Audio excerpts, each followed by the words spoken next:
اعوذ باللہ من الشیطان اللعین الرجیم بسم اللہ الرحمن الرحیم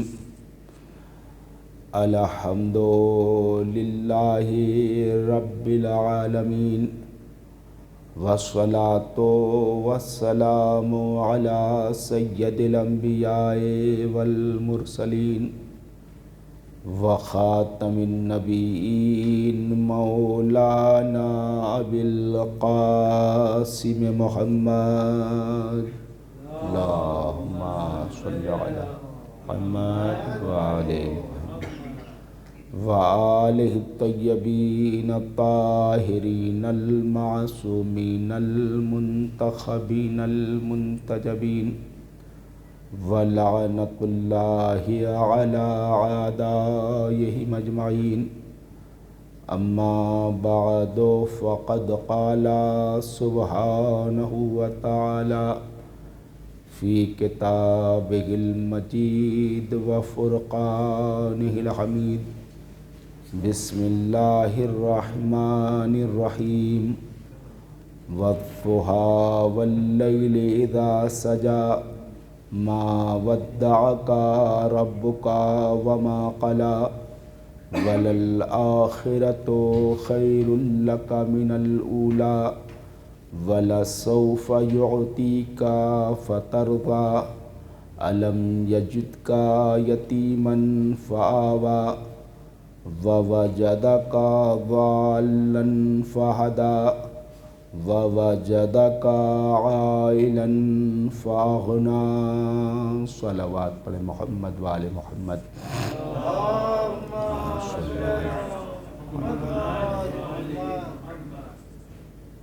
بزرگان عزیز، برادران ایمان، عقیدت مندان خانوادہ عصمت و طہارت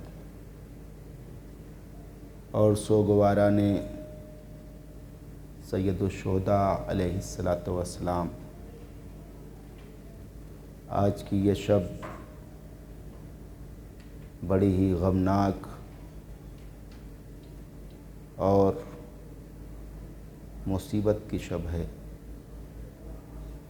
اس لیے کہ یہ شب یتیمان مسلم کی شہادت کی شب ہے۔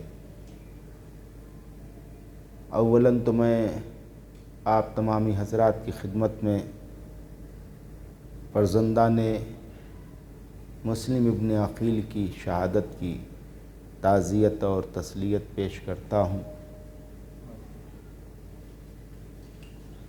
اور آج کی مجلس کے لیے سورہ ضحیٰ کی ابتدائی چند آیات کی تلاوت کا شرف حاصل کیا گیا، جس میں پروردگار عالم کا ارشاد ہو رہا ہے وَالضُّحَىٰ، روشن دن کی قسم، وَاللَّيْلِ إِذَا سَجَىٰ، تاریک رات کی قسم۔ خالق اپنی مخلوق کی قسم کھا رہا ہے، صانع اپنی مصنوع کی قسم کھا رہا ہے، قادر اپنے مظاہر قدرت کی قسم کھا رہا ہے۔ قسم کا مطلب کیا ہوتا ہے؟ گواہی۔ ہم بھی کبھی اللہ کی قسم کھاتے ہیں، کبھی قرآن کی قسم کھاتے ہیں، کبھی امام کی قسم کھاتے ہیں۔ قسم کے پیچھے مقصد یہ ہوتا ہے کہ جو میں بات کہہ رہا ہوں اس کے اوپر خدا گواہ ہے، رسول گواہ ہیں، امام گواہ ہیں۔ تو پروردگار عالم کہہ رہا ہے، سورج کی پروردگار کہہ رہا ہے روشن دن کی قسم، تاریک رات کی قسم، یعنی روشن دن گواہ ہے اور تاریک رات گواہ ہے۔ ما ودعک ربک وما قلی، اے میرے حبیب، ہم نے کبھی آپ کو تنہا نہیں چھوڑا، اے جان کائنات، ہم نے کبھی آپ کو اکیلا نہیں چھوڑا اور نہ ہم کبھی تم سے ناراض ہوئے اور نہ کبھی خفا ہوئے۔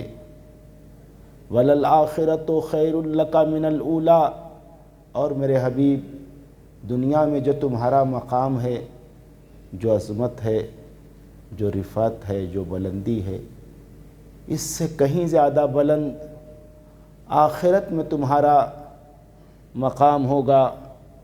وَلَسَوْفَ يُعْطِيكَ رَبُّكَ فَتَرْضَىٰ، اور میرے حبیب جان کائنات تمہارا پروردگار تمہیں وہ عطا کرے گا کہ تم اپنے پروردگار سے راضی اور خوش ہو جاؤ گے۔ الم یجدک یتیما فآویٰ، اب پروردگار اپنے حبیب سے ایک سوال کرتا ہے، اے میرے حبیب اس وقت کو یاد کرو جب تم یتیم تھے، تو کیا ہم نے تمہاری کفالت نہیں کی؟ کیا ہم نے تم کو اپنی پناہ میں نہیں رکھا؟ قرآن مجید کی اس گرامی آیت سے اتنی بات تو سمجھ میں آئی کہ وہ رسول جو نبیوں کا نبی ہے، جو رسولوں کا رسول ہے، جو ولیوں کا ولی ہے، وہ یتیم بھی تھا۔ از روئے قرآن رسول یتیم، اور اس یتیم کی کفالت کس نے کی؟ اس یتیم کو کس نے اپنی گود میں پالا؟ تو سارے مفسرین کا اس بات کے اوپر اتفاق ہے، چاہے وہ شیعہ مفسرین ہوں، چاہے وہ سنی مفسرین ہوں، چاہے وہ اہل بیت سے محبت کرنے والے ہوں، چاہے اہل بیت سے دشمنی رکھنے والے ہوں، چاہے سافٹ کارنر رکھنے والے ہوں یا ہارڈ لائنر ہوں، سارے مفسرین نے یہ لکھا کہ یتیم عبداللہ کی کفالت، یتیم آمنہ کی کفالت حضرت ابو طالب نے کی۔ ایک صلوات پڑھے محمد وآل محمد۔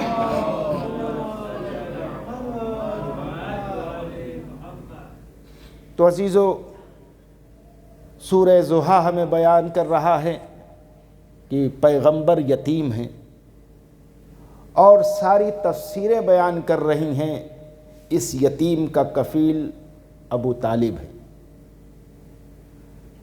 عزیزو، اگر یتیم کی عظمت سمجھ میں آ جائے گی تو کفیل کی خود بخود عظمت سمجھ میں آ جائے گی۔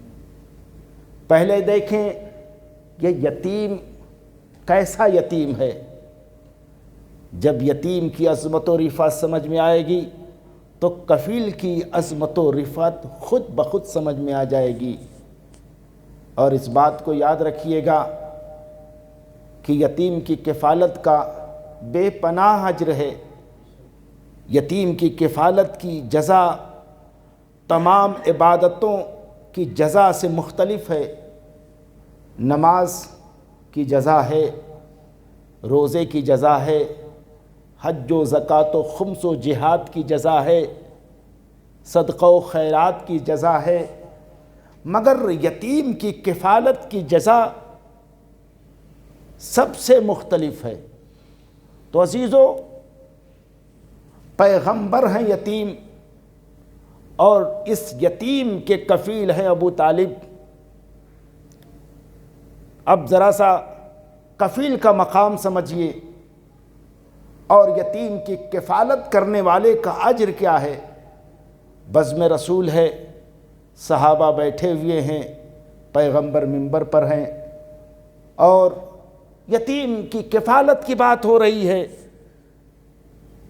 اس کے بعد جب اجر بیان کرنے کی منزل آئی تو رسول نے فرمایا یتیم کی کفالت کرنے والے کا اجر کیا ہے؟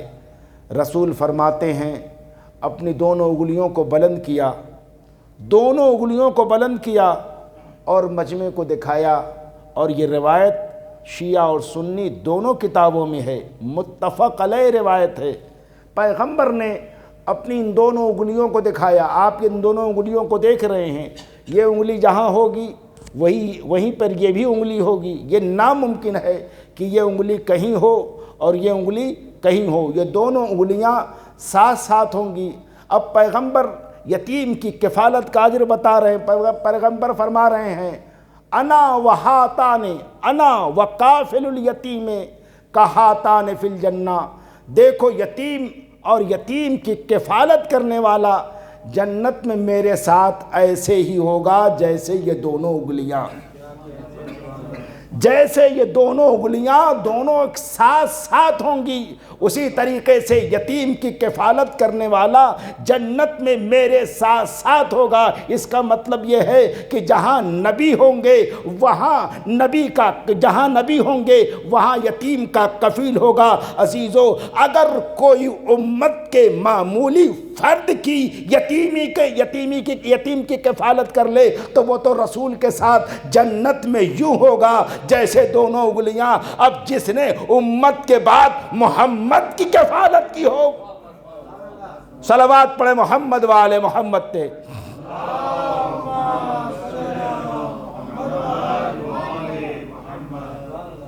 جس نے امت کے باپ یتیم عبداللہ کی کفالت کی ہو، اس کا کیا اجر ہوگا؟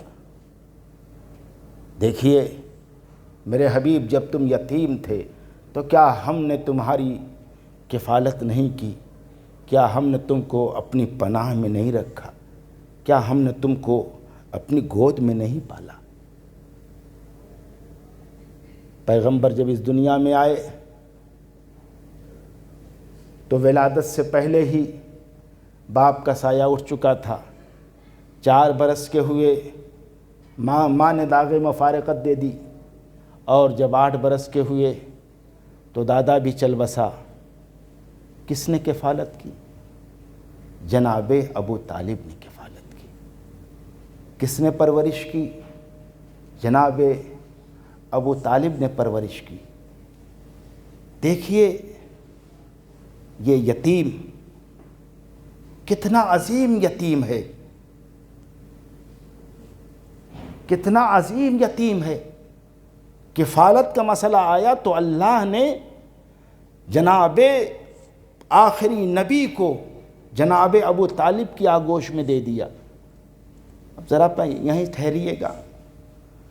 جناب مریم نے خدا کی بارگاہ میں نذر کی تھی، نظر تو معافی بطنی محررہ، کہ جناب مریم خدا کی بارگاہ میں کہتی پروردگار میرے بطن میں جو بچہ ہے میں اسے تیرے گھر بیت المقدس کی خدمت کے لیے وقف کرتی ہوں۔ اب جناب مریم نے سوچا تھا کہ بیٹا ہوگا، بیٹے کے بجائے بیٹی ہوئی۔ تو جناب مریم کی ماں حنا جناب مریم کو لے کر بیت المقدس آئیں، اور بیت المقدس آئیں تو کہا میں نے اس طرح سے نذر مانی تھی، اللہ نے مجھے یہ بیٹی دی ہے، میں اس بیٹی کو اس گھر کی خدمت کے لیے وقف کرنے کے لیے آئی ہوں۔ تو سارے زاہدوں نے، سارے عابدوں نے کہا کہ ہم مریم کی کفالت کریں گے۔ سارے توریت لکھنے والوں نے کہا ہم مریم کی کفالت کریں گے، اس لیے کہ مریم حجت خدا کی بیٹی ہیں، خدا کے رسول کی بیٹی ہیں، ہمارے نبی کی بیٹی ہیں، ہم مریم کی کفالت کریں گے۔ مگر انہی کے درمیان جناب زکریا بھی تھے جو ولی خدا بھی ہیں، نبی خدا بھی ہیں، رسول خدا بھی ہیں۔ جناب زکریا کہتے ہیں نہیں، میں مریم کی کفالت کروں گا، اس لیے کہ مریم سے میرا مضبوط رشتہ ہے، مریم میری بھانجی ہے، لہذا ماموں کو حق ہوتا ہے کہ وہ اپنی بھانجی کی کفالت کرے۔ توجہ فرما رہے ہیں۔ اب دیکھیے ایک طرف سارے زاہد ہیں، سارے عابد ہیں، وہ دعویٰ کر رہے ہیں کہ ہم مریم کی کفالت کریں گے، ایک طرف نبی خدا ہے کہہ رہا ہم مریم کی کفالت کریں گے۔ اب مسئلہ ہو جائے گا نا بھائی، اگر پیش خانی کے لیے سب لوگ کہنے لگیں کہ ہم پیش خانی کریں گے، ہم مرثیہ پڑھیں گے تو دقت ہوگی نا۔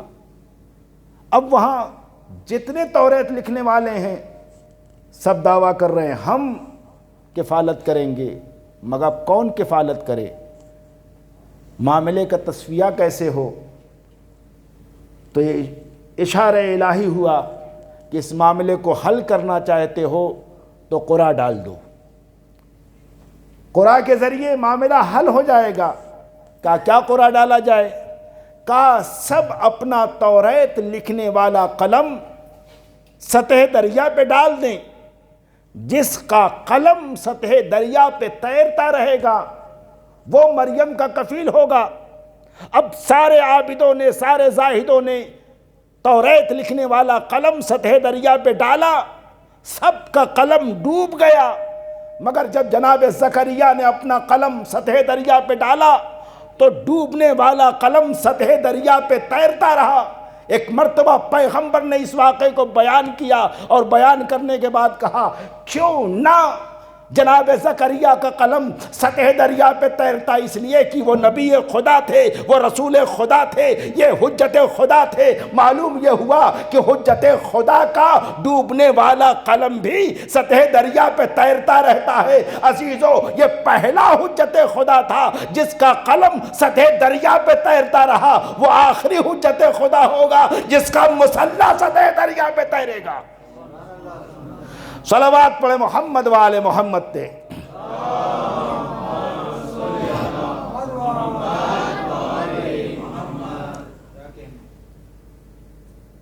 تو جناب مریم کو جناب زکریا کی کفالت میں دے دیا گیا۔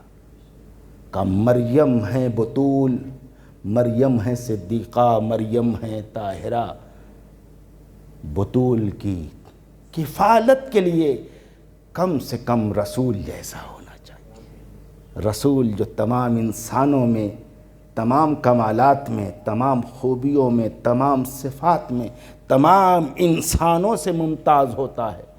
مریم کو اس رسول کی گود میں دیا۔ اے پروردگار، تیرا آخری نبی ہے، تیرا آخری حبیب ہے، تیرا جان کائنات ہے، یتیم ہے، تو محمد کو کس کی گود میں دے گا؟ جس گود میں دے کم سے کم اس کی گود زکریا کی گود سے بہتر ہو، اس لیے کہ یہ تیرا آخری نبی ہے۔ کہا گود میں تو دوں گا ابو طالب کی، مگر میں کہوں گا ابو طالب تم نے نہیں پالا ہے، میں نے پالا ہے۔ صلوات پڑھے محمد وآل محمد تے۔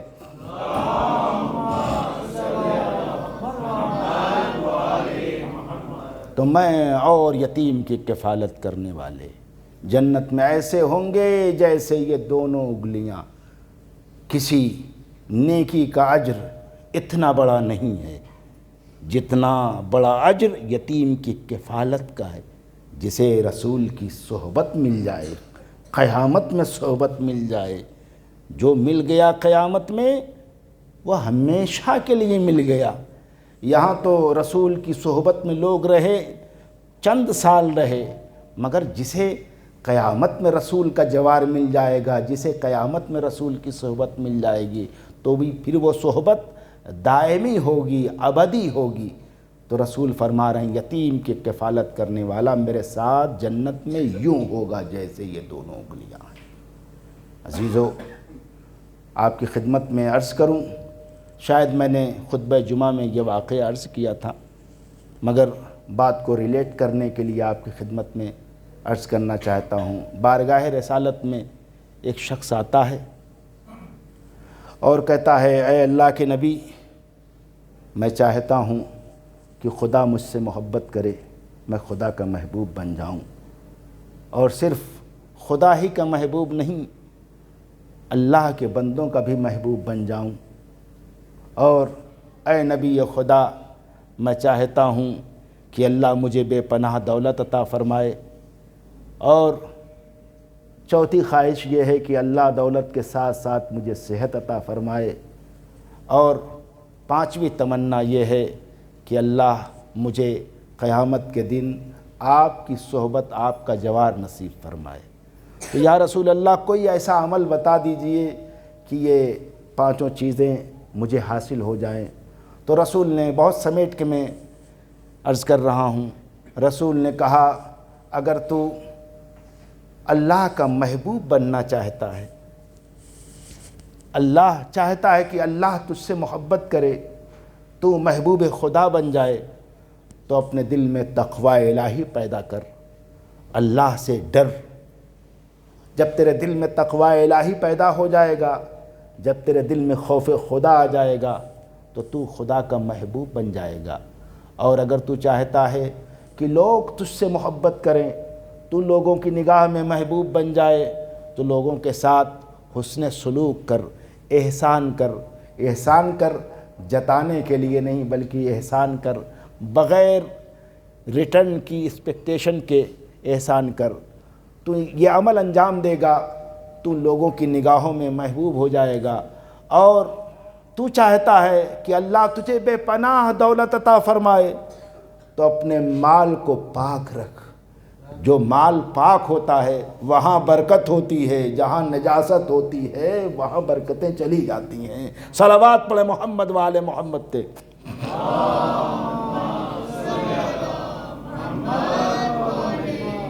اور صحت چاہتا ہے تو صدقہ دیا کر، صدقات سے بلائیں، مصیبتیں، بیماریاں دور ہو جاتی ہیں۔ اور طول عمر چاہتا ہے تو اپنے عزیز اور رشتہ داروں کے ساتھ صلہ رحمی کیا کر۔ صلہ رحمی سے عمر میں اضافہ ہوتا ہے، عزیز اور رشتہ داروں سے تعلقات استوار کرنے سے زندگی میں اضافہ ہوتا ہے۔ اور صلہ رحمی کے لیے کوئی بہت زیادہ خرچ کرنے کی ضرورت نہیں ہے کہ جب گئے تو پھل لے کے گئے، فروٹ لے کے گئے، پیسہ لے کے گئے۔ نہیں عزیزو، بس جا کے خیریت معلوم کر لیا، خیریت دریافت کر لیا، یہ بھی صلہ رحمی کا ایک پارٹ ہے۔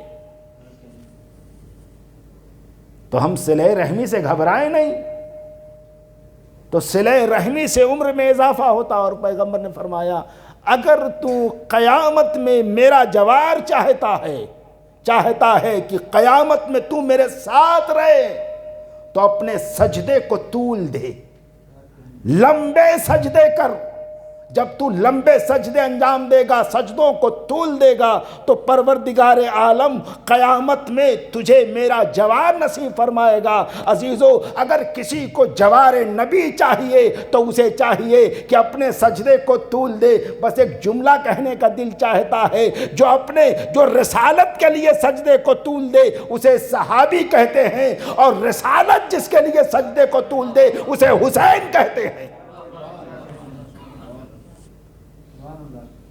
تو عزیزو، رسول کی صحبت قیامت میں بہت مشکل ہے،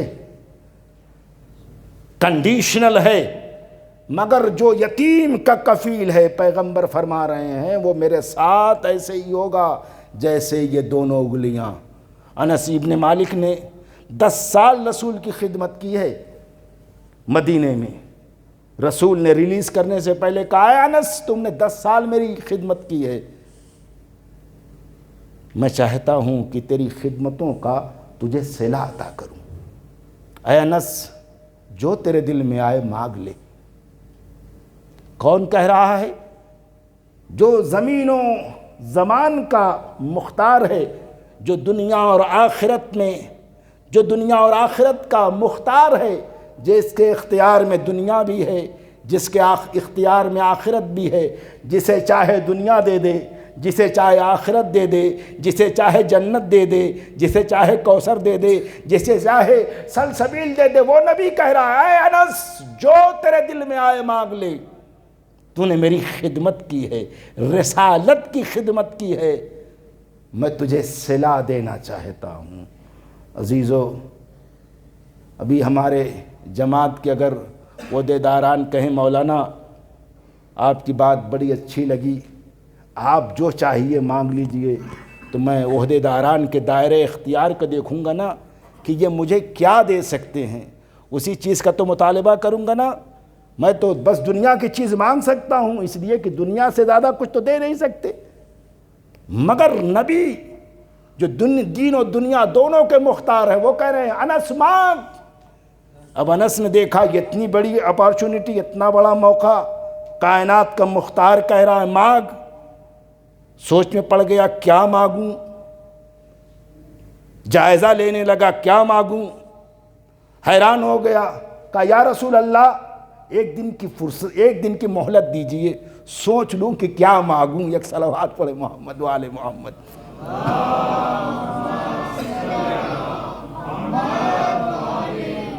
سلیکٹو ہونا چاہیے نا، آدمی کو ہوشیار ہونا چاہیے۔ جب ایسا موقع آ جائے تو معمولی چیز نہیں مانگنا چاہیے، سب سے عظیم چیز مانگنا چاہیے، اس لیے کہ عظیم انسان کہہ رہا مانگ۔ دوسرا دن آیا، انس آئے، کہا انس کچھ سوچ لیا؟ کہا ہاں اللہ کے نبی سوچ رہا تھا کیا مانگوں، دنیا مانگوں کہ آخرت مانگوں؟ اگر دنیا کے بارے میں سوال کرتا ہوں تو دنیا تو آپ دے دیں گے، مگر دنیا آخر فنا تو ہو جائے گی۔ اگر دولت مانگوں، دولتوں کا انبار لگ جائے گا، مگر دولت پھر بھی ختم ہو جائے گی۔ اگر طول عمر مانگوں، لمبی حیات تو مل جائے گی، مگر جتنی بھی لمبی حیات ہو فنا تو ہے۔ تو ایک مرتبہ کہتا یا رسول اللہ میں چاہتا ہوں کہ قیامت میں آپ کا جوار نصیب ہو جائے، اس لیے کہ جوار اگر ایک مرتبہ قیامت میں مل گیا تو ہمیشہ کے لیے آپ کی صحبت میں رہوں گا۔ رسول نے فرمایا اے انس اگر قیامت میں جنت میں میرا جوار چاہتا ہے تو اپنے سجدے کو طول دے۔ بس عزیزو غور کیجئے گا تو دیکھیے 10 سال رسالت کی خدمت کی ہے، مگر رسالت نے صحبت کو کنڈیشنل بنا دیا کہ اگر تم میری صحبت چاہتے ہو تو تمہیں سجدوں کو طول دینا پڑے گا۔ مگر رسول اسلام فرماتے ہیں یتیم کا کفیل میرے ساتھ جنت میں اس طرح سے ہوگا جیسے یہ دونوں انگلیاں۔ سورہ ضحیٰ کہتا ہے محمد یتیم ہے، سارے مفسرین کہتے ہیں ابو طالب اس یتیم کے کفیل ہیں۔ بعزیزو ایمان ابو طالب پہ بحث بعد میں کرنا اور اپنے ابو طالب کو جہنم میں بعد میں بھیجنا، پہلے اپنے باپوں کی خیریت معلوم کرو، تمہارے باپ کہاں ہوں گے؟ مگر عزیزو ابو طالب تو محمد کے ساتھ ایسے ہی ہوں گے جیسے جنت میں دونوں انگلیاں ہیں، اس لیے کہ محمد یتیم ہے، اس یتیم کے کفیل ابو طالب ہے۔ صلوات پڑھے محمد وآل محمد تے۔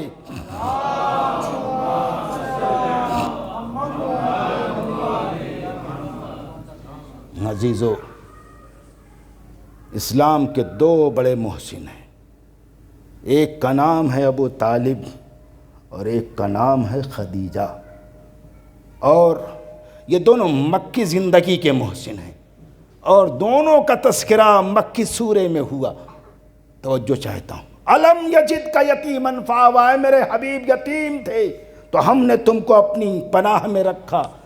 ابو طالب کی پناہ کو اللہ اپنی پناہ کہہ رہا ہے۔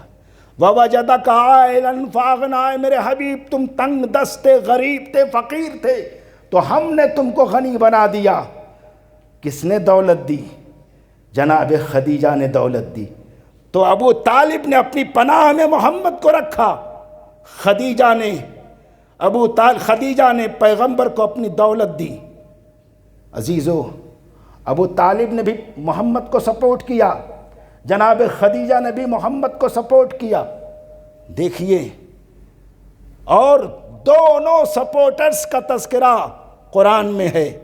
پہلے ابو طالب نے سپورٹ کیا تو پہلے سورہ ضحیٰ میں جناب ابو طالب کا تذکرہ، اور اس کے بعد خدیجہ نے سپورٹ کیا تو خدیجہ کا بعد میں تذکرہ۔ اور اللہ نے کہا اے ابو طالب دنیا تو تمہارے ایمان پہ بحث کرے گی، مگر ہم احسان فراموش نہیں ہیں، ہم ہمیشہ باقی رہنے والی کتاب میں تمہارے احسان کو محفوظ کر دیں گے۔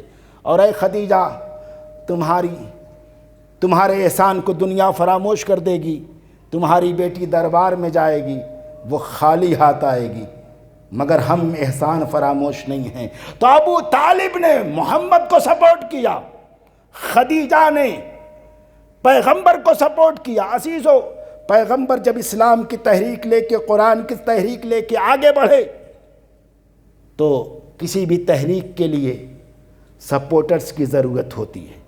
کوئی بھی تحریک بغیر سپورٹرز کے کامیاب ہو ہی نہیں سکتی، اور دو طرح کے سپورٹرز کی ضرورت ہوتی ہے، فائنینشل سپورٹرز کی بھی ضرورت ہوتی ہے، فزیکل سپورٹرز کی بھی ضرورت ہوتی ہے۔ بھائی ہندوستان میں کسان آندولن چلا، کئی مہینوں چلا، کیوں چلا؟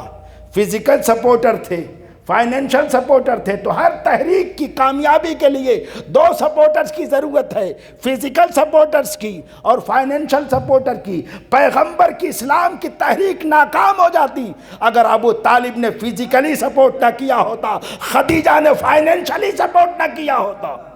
ابو طالب اور خدیجہ کے سپورٹ سے اسلام کی تحریک کامیاب ہوئی۔ عزیزو، وہ اسلام جو مکے میں تھا مدینے تک آیا، مدینے سے حجاز تک آیا، حجاز سے یمن تک آیا، یمن سے طائف تک آیا، پوری دنیا میں اسلام پھیل گیا۔ تو ابو طالب کا اسلام پہ احسان ہو گیا نا، خدیجہ کا اسلام پر احسان ہو گیا نا۔ تو عزیزو، یہ دونوں محسن ہیں اسلام کے۔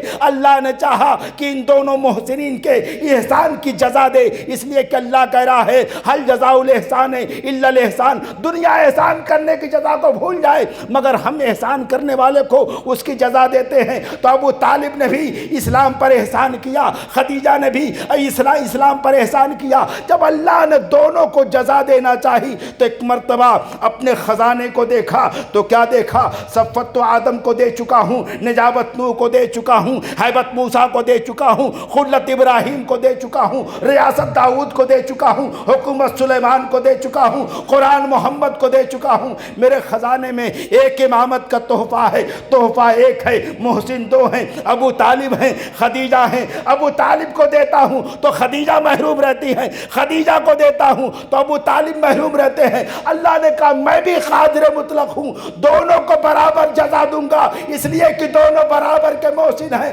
صورت یہ نکالوں گا، ابو طالب کا بیٹا لے لوں گا، خدیجہ کی بیٹی لے لوں گا، اور دونوں کی نسل میں امامت کو رکھ دوں گا۔ صلوات پڑھے محمد و آل محمد تے۔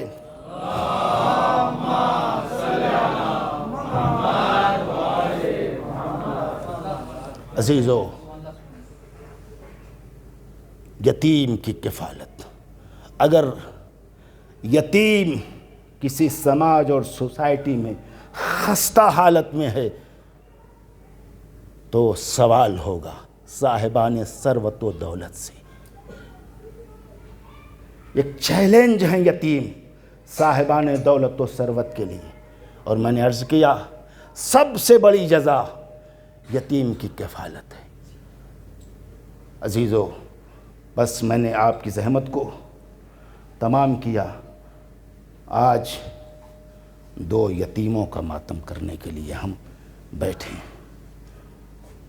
آل محمد جنہوں نے یتیموں کی کفالت کی، جنہوں نے یتیموں کو سہارا دیا، مگر یتیمان آل محمد کے ساتھ کیا ظلم ہوا، کیا ستم ہوا۔ ایسا ستم ہوا، ایسا ظلم ہوا کہ آپ سوگوار بیٹھے ہیں، آپ غمگسار بیٹھے ہیں۔ عزیزو، یہ جناب مسلم کے دونوں یتیم ابن زیاد کی قید میں ہیں، بچے مہینوں سے قید میں ہیں۔ ماں اسیر ہو کے کوفے میں آ گئی ہے، مگر ماں کو نہیں معلوم ہے کہ میرے بچے یہیں ابن زیاد کی قید میں ہیں، اور بچوں کو بھی نہیں معلوم ہے کہ ماں اسیر ہو کے آئی ہے۔ جب جناب بیوہ مسلم جب کوفے میں آئیں، دارالامارہ تک پہنچیں، تو دارالامارہ پہ ایک سر دیکھا، پہچان گئیں میرے شوہر کا سر ہے۔ ایک مرتبہ سر کی طرف متوجہ ہو کے کہتی ہیں، اے میرے والی، اے میرے وارث، بچی میرے ساتھ تھی، میرے دونوں بیٹے آپ کے ساتھ تھے۔ اے میرے والی، میں نے آپ کی بیٹی کو آپ تک پہنچا دیا، مگر یہ بتائیے میرے دونوں بچے محمد و ابراہیم کہاں ہیں؟ تاریخ کہتی ہے جناب مسلم نے کوئی جواب نہیں دیا، لب مسلم ہلے مگر کوئی جواب نہ آیا، آنکھوں سے آنسو جاری ہو گئے۔ ابن زیاد کی قید میں یہ چھوٹے چھوٹے بچے ہیں، جس قید خانے میں ان بچوں کو اسیر کیا گیا تھا، رکھا گیا تھا، اس قید خانے کی زمین پتھریلی تھی، سنگلاخ تھی۔ یہ شہزادے اس پتھریلی زمین پہ لیٹتے تھے،